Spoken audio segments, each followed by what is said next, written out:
cerca de 200.000 hombres, los ejércitos más grandes que Roma había visto, se preparaban para aniquilarse mutuamente en Grecia.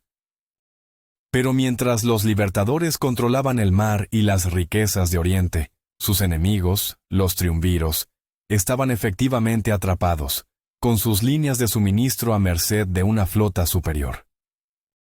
¿Cómo entonces lograron cruzar el Adriático y preparar el escenario para la batalla que decidiría el destino del mundo? La respuesta a esta pregunta no reside en una única batalla, sino en una compleja sinfonía de estrategia, brutalidad y audacia que se desarrolló a lo largo de todo el Mediterráneo durante los agónicos meses del año 42 a.C. Tras la formación del segundo triunvirato y las sangrientas proscripciones que habían teñido de rojo las calles de Roma, el poder de Octaviano, Antonio y Lépido parecía absoluto en Occidente. Sin embargo, en el este, la República, o al menos su fantasma, aún respiraba. Marco Junio Bruto y Cayo Casio Longino, los principales asesinos de César, no habían permanecido ociosos. Habían revivido con notable eficacia la facción pompeyana, ahora rebautizada bajo la bandera de los libertadores, y estaban amasando una fuerza militar que rivalizaba, e incluso superaba, a la de sus enemigos. Movilizaron casi la totalidad de las provincias orientales, reuniendo legiones, recursos y el oro necesario para sostener una guerra de una escala nunca antes imaginada. El tablero de ajedrez era el mundo conocido, y cada pieza se movía con una precisión letal. Bruto, tras un audaz golpe de mano, había arrebatado la provincia de Macedonia y sus legiones al propio hermano de Marco Antonio, Cayo Antonio, en el año 43 a.C. Sin embargo, la lealtad era una moneda volátil en la guerra civil. Consciente de que sus hombres, veteranos de las campañas de Antonio, podrían desertar tan fácilmente como se habían unido a él, Bruto tomó una decisión estratégica crucial. Cruzó con su ejército el mar Egeo, internándose en Asia Menor, con la esperanza de que la distancia física sofocara cualquier rumor pro-antoniano que pudiera sembrar la disidencia. Allí, en el corazón de Anatolia, su posición se consolidó. Su campamento se convirtió en un imán para todos aquellos que huían de la furia de los triunviros en Roma, y los refugiados de las proscripciones, muchos de ellos senadores y caballeros influyentes, engrosaron sus filas y sus arcas. Con el ejército que ya comandaba, ahora sumaba un total de 8 legiones, una fuerza formidable. Pero la amenaza interna persistía. Cayo Antonio, ahora su prisionero, demostró ser una espina constante en su costado, un símbolo viviente del poder de su hermano que intentaba una y otra vez instigar motines entre las tropas de Bruto. Tras la formalización del segundo triunvirato, la existencia de Cayo se volvió un lujo que Bruto no podía permitirse. A principios del 42 a.C., fue ejecutado, eliminando un foco de sedición y enviando un mensaje claro a sus enemigos. La guerra sería total. A pesar de esta consolidación, la inquietud por Macedonia no abandonaba a Bruto. Cruzó de nuevo a Europa para sofocar cualquier posible revuelta, y emprendió una breve pero exitosa expedición en Tracia, ganando al rey tracio Rascupolis y su caballería para la causa pompeyana. Una vez reafirmado su control, se retiró nuevamente a la seguridad de Asia Menor, donde su ejército y su tesoro crecían día a día. Mientras tanto, a cientos de millas al sureste, en la tórrida provincia de Siria, Casio, el otro pilar de la causa de los libertadores, demostraba una energía y una visión estratégica aún mayores. Tras la muerte de Dolabella, un aliado de los triunviros, Casio tenía en su poder 12 legiones, una fuerza colosal reunida de los diversos gobernadores de Oriente. Su plan inicial era tan audaz como ambicioso: marchar sobre Egipto. La reina Cleopatra no había ocultado sus simpatías. Había enviado 4 legiones para ayudar a Dolabella, aunque éstas fueron interceptadas por Casio en el camino. Era evidente que la rica y estratégica tierra del Nilo se alinearía con los triunviros, y Casio pretendía aniquilar esa posibilidad de raíz, asegurando el granero del Mediterráneo y su inmenso tesoro para su propia causa. Justo cuando comenzaba su marcha hacia el sur, sin embargo, noticias urgentes llegaron desde el oeste. Mensajeros veloces le informaron de la formación oficial del segundo triunvirato, y lo que era más alarmante, que ya habían comenzado a mover sus fuerzas a través del Adriático, habiendo desembarcado 8 legiones en Grecia. La amenaza ya no estaba en el futuro, estaba a las puertas. Casio, demostrando una flexibilidad táctica asombrosa, abandonó inmediatamente su plan egipcio. Giró su ejército hacia el norte y marchó a toda velocidad hacia Asia Menor para unirse a Bruto. En su camino, envió peticiones de ayuda a todos los reyes clientes de Oriente, e incluso a los temidos partos, buscando jinetes y arqueros para la inminente confrontación.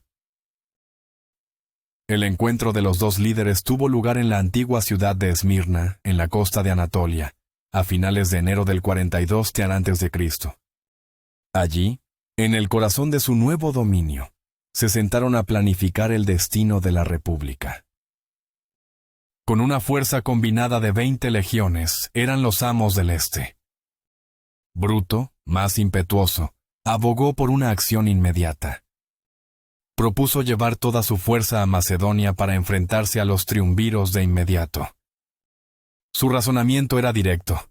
Si atacaban ahora, podrían aplastar a las 8 legiones que ya habían cruzado y, controlando la costa, impedir que desembarcaran más tropas. Era un plan simple, agresivo y lleno de riesgos. Casio, sin embargo, disentía. Era el general más experimentado, un veterano de la desastrosa campaña de Craso en Partia, donde se había distinguido por su habilidad para salvar los restos del ejército. Su visión era más amplia, más sutil. Argumentó que los triunviros estaban sobrecargados, con problemas en Roma y nerviosos por la creciente fuerza de Sexto Pompeyo, hijo del gran Pompeyo, que estaba acumulando poder en Sicilia.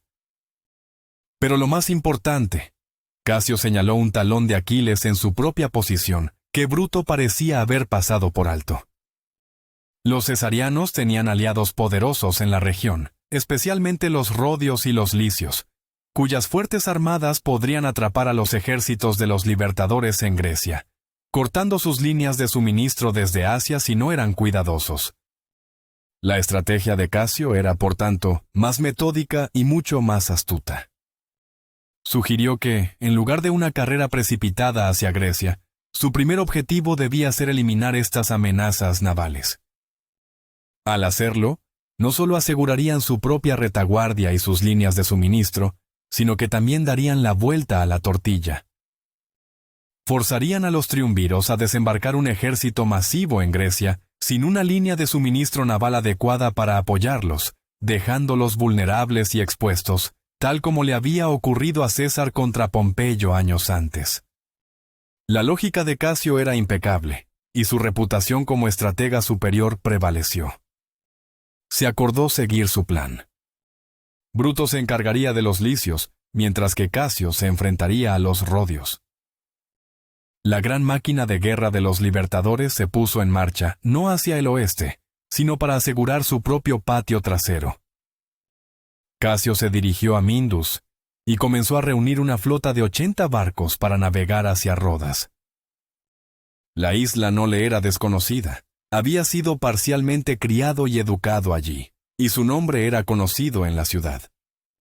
Los rodios, al enterarse de su aproximación, enviaron delegaciones de paz. Técnicamente, Rodas era un aliado de la República Romana y tenía un tratado de paz con Roma que les obligaba a ayudar al Senado en tiempos de guerra. El problema, como argumentaron los rodios, era que el Senado estaba ahora efectivamente controlado por el triunvirato. Por lo tanto, no podían ponerse en su contra sin traicionar su tratado. Casio rechazó estos argumentos con fría desdén. Desde su perspectiva, el Senado estaba secuestrado por dictadores. Él y Bruto, proclamó, eran la verdadera encarnación de la República, y por lo tanto, los rodios les debían lealtad a ellos. Señaló que el Senado, antes de ser purgado, había decretado que todos los pueblos al este del Adriático debían ayudarles a él y a Bruto. Esto era cierto, pero ponía a los rodios en una posición imposible. Si obedecían ese decreto, estarían rompiendo su tratado de paz al ir a la guerra con el gobierno de facto en Roma. Los rodios se negaron y comenzaron a preparar su flota para la guerra. En un último y desesperado intento de paz, enviaron a Arquelao, el antiguo maestro de Casio, para negociar. El encuentro fue tenso y emocional. Arquelao, con lágrimas en los ojos, suplicó a su antiguo alumno que perdonara la ciudad que lo había acogido. Pero el Casio que tenía delante ya no era el joven estudiante de filosofía, sino un general endurecido por la guerra civil. Volvió a negarse. La guerra era inevitable. Los rodios, famosos por ser de los mejores marineros del mundo antiguo, zarparon con 33 de sus mejores barcos, rápidos y maniobreros, para enfrentarse a la armada de Casio en Mindus. La batalla fue feroz. Los ágiles barcos rodios infligieron daño, pero la flota más grande de Casio finalmente logró rodearlos, negándoles el espacio para maniobrar. Sin su ventaja de velocidad, los pesados barcos romanos se acercaron y los aplastaron. 3 barcos rodios fueron capturados y 2 hundidos antes de que los supervivientes se retiraran. Casio no perdió el tiempo. Tras rápidas reparaciones, presionó su ventaja y desembarcó una fuerza en la propia isla de Rodas. La armada rodia intentó salir de su puerto para un segundo enfrentamiento, pero fue rápidamente aplastada de nuevo. Rodas estaba ahora asediada por tierra y mar. Ante los horrores de un asedio prolongado, una facción dentro de la ciudad abrió las puertas a Casio. Su justicia fue rápida y selectiva. 50 de los líderes pro triunvirato fueron ejecutados y el vasto tesoro de la ciudad fue confiscado. Pero Casio prohibió a sus hombres la violencia y el saqueo, salvando a la ciudad de la destrucción. Mientras tanto, Bruto dirigía sus 8 legiones contra la importante ciudad de Janto, en Licia. Los chantios se habían preparado bien, construyendo una trinchera y un terraplén alrededor de su ciudad. Sin embargo, muchos de los hombres de Bruto eran veteranos de César, maestros en el arte del asedio. Trabajando día y noche bajo la protección de defensas móviles, los legionarios completaron el cerco de la ciudad en cuestión de días. Los arietes fueron llevados rápidamente para atacar las murallas y las puertas. Pero las defensas eran fuertes, y los arietes apenas hicieron mella antes de ser abandonados. Esa noche, los santios salieron para quemar las máquinas de asedio, pero cayeron directamente en una trampa. Los hombres de Bruto cayeron sobre ellos en la oscuridad. Desesperadamente, los chantios intentaron retirarse, solo para descubrir que la puerta de la ciudad se había cerrado detrás de ellos. Atrapados, muchos fueron masacrados frente a sus propias murallas. Al día siguiente, los chantios, valientes hasta la temeridad, intentaron otra salida para quemar los arietes. Esta vez, dejaron la puerta abierta para permitir una retirada segura.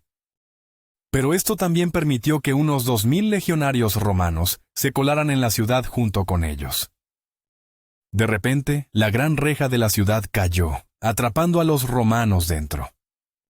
Los chantios también habían tendido su propia trampa. Los 2000 legionarios, desesperados, lucharon para abrirse paso hasta el foro bajo una lluvia constante de proyectiles, refugiándose en el templo de Sarpedón. Afuera, sus camaradas estaban decididos a rescatarlos. Usaron garfios para escalar las murallas, mientras otros trepaban por las grietas de las piedras. Un pequeño grupo logró llegar a la cima y abrió una pequeña puerta lateral, permitiendo que más legionarios entraran. Lucharon hasta llegar a la reja principal, y con hombres atacándola desde dentro y desde fuera, finalmente lograron romperla. El ejército de Bruto irrumpió en la ciudad. La ciudad estaba perdida. Según el historiador Apiano, muchos de los ciudadanos, en un acto de desesperación final, se quitaron la vida, y Bruto solo pudo tomar 150 cautivos. Tras este brutal ejemplo, otras ciudades de Licia, como Patara y Mira, se rindieron rápidamente. Pronto, toda Licia se comprometió militarmente con él y le pagó pesados tributos. En pocos meses, la estrategia de Casio había dado sus frutos de manera espectacular. Bruto y Casio habían neutralizado a dos poderosos aliados navales de los triunviros y habían aumentado masivamente sus finanzas, asegurando los fondos para mantener la lealtad de sus legiones cuando llegara el momento de la verdad en Grecia. La amenaza, sin embargo, no había desaparecido por completo. Al enterarse de que Cleopatra también estaba enviando una flota para ayudar a los triunviros en el Peloponeso, enviaron 80 barcos bajo el mando de Estacio Murco para vigilar su llegada. La fortuna, en esta ocasión, sonrió a los libertadores. Una violenta tormenta devastó la flota de Cleopatra, obligándola a regresar a Egipto. Murco, no queriendo mantener una flota tan grande e inactiva, navegó hacia Brundisium, el principal puerto de Italia, para establecer un bloqueo y evitar que los triunviros enviaran más hombres a través del Adriático. Fue aquí donde se planteó el enigma que definiría la campaña. Marco Antonio, al mando de las fuerzas en la zona, intentó romper el bloqueo con sus propios barcos, pero no tenía los números suficientes. Se vio obligado a pedir ayuda a Octaviano. Octaviano, sin embargo, estaba ocupado. Se encontraba en medio de una campaña contra Sexto Pompeyo. El hijo de Pompeyo el Grande, un fantasma del pasado resurgido, había aprovechado el caos que siguió al asesinato de César para reconstruir su poder en Sicilia. Refugiados de las proscripciones y aventureros de todo el Mediterráneo se habían unido a él, y poco después de la formación del triunvirato, había forzado la rendición del gobernador de Sicilia, convirtiendo la isla en su fortaleza personal. Los triunviros, que al principio lo habían subestimado, ahora lo trataban como una amenaza seria. Octaviano había enviado a su mejor general en ese momento, Salvidieno, para encargarse de él, pero Sexto le había infligido una derrota menor pero significativa en el estrecho de Mesina. Octaviano había asumido personalmente la campaña, pero al recibir la desesperada llamada de Antonio, tomó una decisión fatídica. Abandonó la campaña de Sicilia por el momento y navegó con sus fuerzas a Brundisium. La llegada de la flota de Octaviano fue suficiente para que Murco, superado en número, se retirara, no queriendo quedar atrapado entre las fuerzas de Antonio y Octaviano. Su plan ahora era menos ambicioso pero aún vital: patrullar el Adriático y acosar cualquier barco que intentara cruzar. Aquí es donde la audacia de los triunviros superó todas las expectativas. En lugar de intentar un cruce masivo y protegido, lo que habría provocado una gran batalla naval que no podían permitirse, Antonio y Octaviano hicieron algo mucho más arriesgado. Con vientos favorables, comenzaron a hacer una serie de travesías rápidas y arriesgadas, utilizando barcos de transporte sin escolta militar para no llamar la atención. Noche tras noche, pequeños convoyes zarpaban, deslizándose como fantasmas a través de las aguas patrulladas por Murco. Fue una apuesta increíble, pero funcionó. Pronto, Antonio y Octaviano habían logrado mover 11 legiones, el núcleo de su ejército, a través del Adriático, dejando a Lépido en Roma para controlar la ciudad.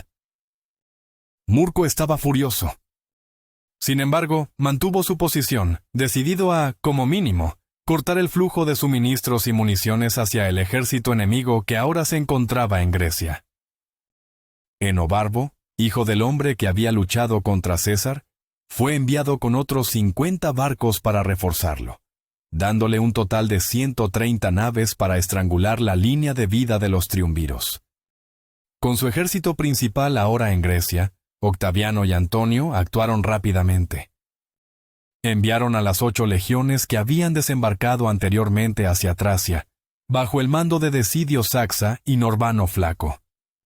Su misión era ocupar los pasos de Corpilio y Sapeo, dos rutas vitales que cualquier fuerza que cruzara desde Asia Menor hacia Grecia tendría que usar.